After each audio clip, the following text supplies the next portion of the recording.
So Carmelo Anthony and Dennis Schroeder have been traded.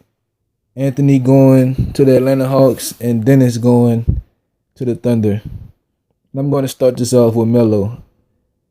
From what has been reported, Melo is going to be bought out, and the Rockets are the leading contenders to sign Melo.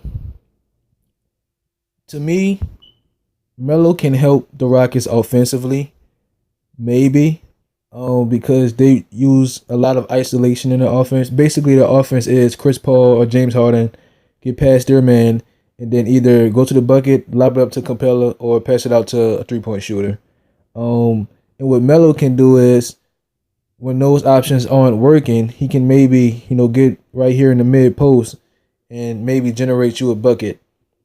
The only thing with Melo is he's older, he's slower, he's not as explosive as he used to be, and it's just his isolation buckets. You don't know if they're going to be as efficient as they were. So that would be the major concern, is if Melo can still generate you some type of offense efficiently, which I'm not too sure he can, but we'll see.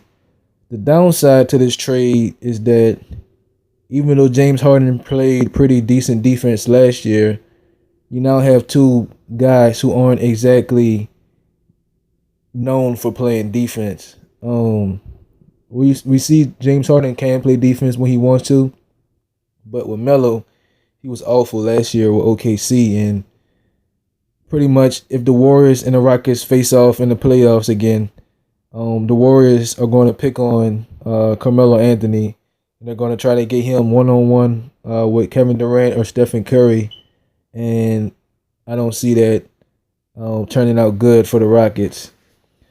Now, on the other side of things,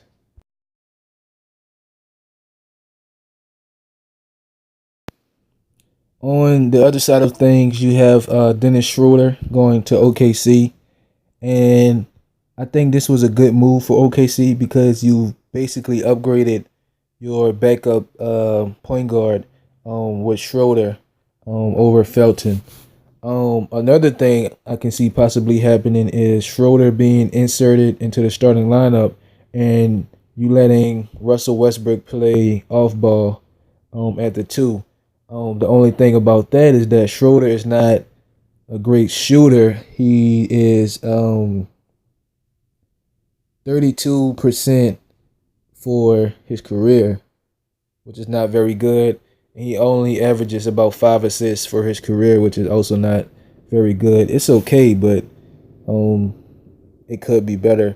And then OKC is very stagnant on offense. They don't really have many shooters outside of Paul George.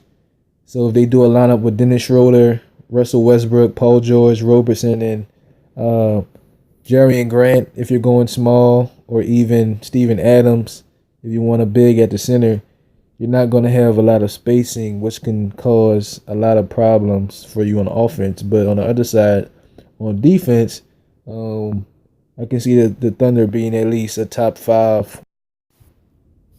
I can see the Thunder being at least a top five defense this year. I'm really excited to see this team and what they do.